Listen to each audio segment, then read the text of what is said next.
लेकिन अब कुछ असली मसालों और फूड प्रोडक्ट की बात करते हैं, जिनके अब किसी वेब सीरीज की तरह एक के बाद एक चिंताजनक एपिसोड सामने आ रहे हैं। इसी चैनल में, इसी शो में हमने आपको कुछ मसालों के बारे में बताया था, उसके ऊपर बाकायदा एक्शन भी लिया गया। अब ये कहानी आगे बढ़ रही है। ये देखिए, 1, 2 और 3 पूरी घटनाक्रम देखिए। हमने आपको कुछ दिन पहले दिखाया था कैसे एवरेस्ट और एमडीएच के कुछ मसालों पर सिंगापुर और हांगकांग में बैन लगा दिया गया है। भारत सरकार इसकी जांच भी कर रही थी। यह है कहानी वाली। लेकिन इन सब के बीच आपकी सेहत की सत्ता के लिए खतरे वाला नोटिफिकेशन ध्यान से देखिए, यूरोप से आया, जहां यूरोपियन यूनियन ने भारत में भेजे गए 527 फूड प्रोडक्ट्स पर एक्शन लिया है। जिसके बाद अब यह सवाल भी उठने लगा है कि जो कुछ आप खा रहे हैं क्या वो सुरक्षित है। Excuse me. और इसी तरह की खबरों से ऐसे सवाल मन में आना स्वाभाविक भी है। हम पहले आपको पूरी खबर बताते हैं, जिसे बहुत ध्यान से सुनिएगा। Excuse me. यूरोपीय संघ ने भारत के 527 फूड प्रोडक्ट को कैंसर कारक बताया है। यानी उसका दावा है कि इन प्रोडक्ट्स के इस्तेमाल से कैंसर हो सकता है। कैंसर हो सकता है। ईयू के अनुसार भारत से निर्यात होने वाले 527 फूड प्रोडक्ट में कैंसर वाले केमिकल हैं, और इनमें से 54 फूड प्रोडक्ट्स ऐसे हैं जिन पर ऑर्गेनिक का लेबल लगा हुआ है। ईयू ने इन सारे फूड प्रोडक्ट में से 87 प्रोडक्ट्स बॉर्डर पर ही रिजेक्ट कर दिए और बाकी खाद्य उत्पादों को बाजारों से फौरन हटाने और वापस मंगवाने का निर्देश दिए।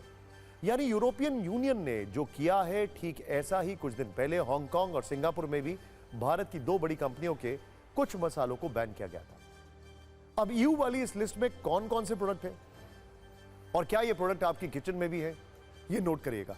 Excuse me. भारत से भेजे गए जिन खाद्य उत्पादों पर ईयू का एक्शन हुआ है, उनमें शामिल है तिल, इसके अलावा काली मिर्च, जो लगभग हर किसी के किचन में मौजूद होते हैं।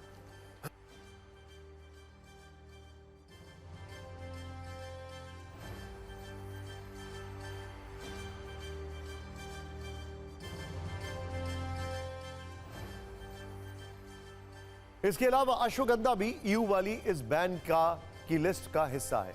मसालों के साथ कई ड्राई फ्रूट्स को भी यूरोपियन यूनियन की ओर से इस कैटेगरी में डाला गया है। साथ ही ड्राई फ्रूट से बने प्रोडक्ट्स भी कैंसर कारक केमिकल इसमें होने का दावा किया गया है। इसके अलावा कुछ जड़ी बूटी और मसाले भी इस लिस्ट में शामिल हैं।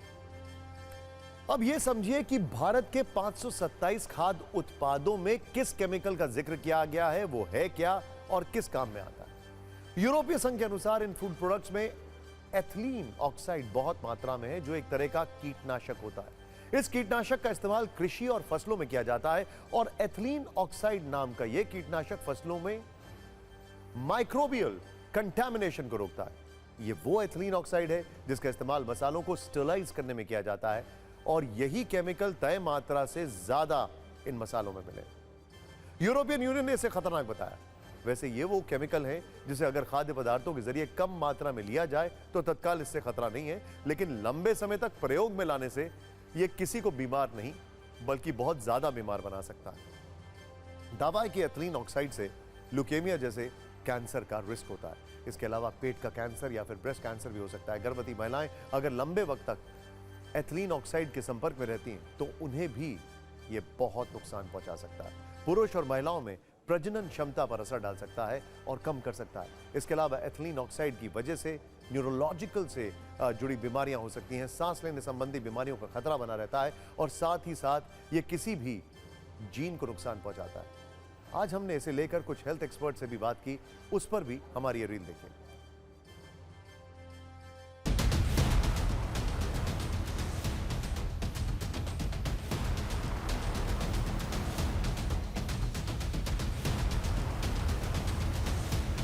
इथाइलिन डाइऑक्साइड को प्रयोग करने से बैक्टीरियल ग्रोथ और फंगल ग्रोथ ये हम उसको रोक सकते हैं, जिससे कि बहुत दिन तक प्रोडक्ट को हम पैक करके रख सकते हैं, उसका सेल्फ लाइफ बढ़ सकता है, उसको व्यवहार हो सकता है। लेकिन इसका एक लिमिट है। जैसे व्यवहार एक इथाइलिन ऑक्साइड का लिमिट से ऊपर अगर वो मिला, क्योंकि वो फ्रूट प्रोडक्ट्स के साथ मिल करके और हार्मफुल केमिकल बना लेता है।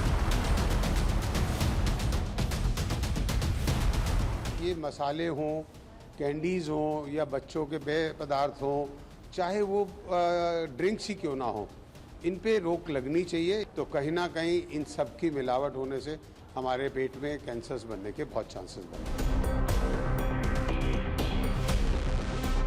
ये खाने के माध्यम से अगर शरीर में या सांस के माध्यम से शरीर में पहुंचा तो सबसे पहले तो जीआई टॉक्सिटी मतलब आंत में जलन, जख्म या अल्सर करा के और आंत की बैक्टीरिया को मार के आपको इंडाइजेशन की तकलीफ करेगा।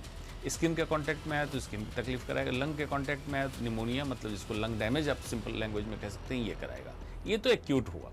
अगर लंबे समय तक इसका एक्सपोजर होता रहा, जैसे छोटी छोटी मात्रा में मसाले में, खाने में ये पहुंचता रहा, तो दो इसके बड़े साइड इफेक्ट हैं, तीन कह सकते हैं। एक तो नर्वस सिस्टम प्रॉब्लम जिसमें मेमोरी लॉस और न्यूरोडिजेनरेटिव नसें सूखने लगती है।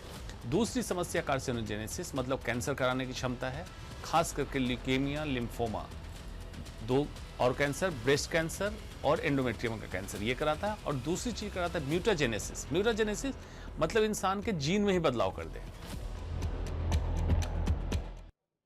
अब हम भारत के मसालों पर आए इस संकट पर सत्ता की कुछ कुंजी दिखाते हैं, जरा ध्यान से देखिए। पूरी दुनिया में भारत मसालों का सबसे बड़ा उत्पादक और एक्सपोर्टर है।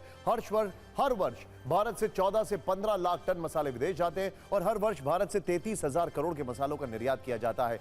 ऐसे में ग्लोबल मार्केट में भारतीय मसालों की क्वालिटी पर उठे सवालों से इनका एक्सपोर्ट प्रभावित होने की आशंका जताई जा रही है। भारत से जिन देशों में मसालों का ज्यादा एक्सपोर्ट होता है उनमें सबसे ऊपर चीन, Bangladesh, UAE, America, Malaysia, Thailand, Nepal और इंडोनेशिया है। इसके अलावा यूरोप के ब्रिटेन, जर्मनी, फ्रांस जैसे देशों में बड़ी मात्रा में मसालों की सप्लाई होती है।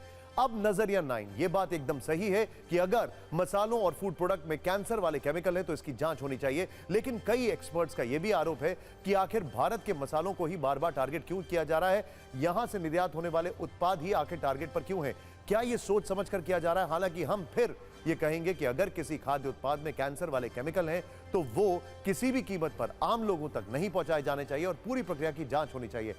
अब हमने आपके सामने सारे पहलू रख दिए हैं क्योंकि सारे एंगल सामने आना जरूरी है। और एक और बड़ी बात, अब वो बड़ी बात हम आपको कैसे बताएं? हो फिर से हूटर जी आ गए हैं और ब्रेकर लगा दिया है। लेकिन हमारी न्यूज रील्स को आप शेयर करिए, बने रहिए हमारे साथ। अगली खबर, अगला शो लेकर आ रहे हैं। फिलहाल वक्त एक ब्रेक का।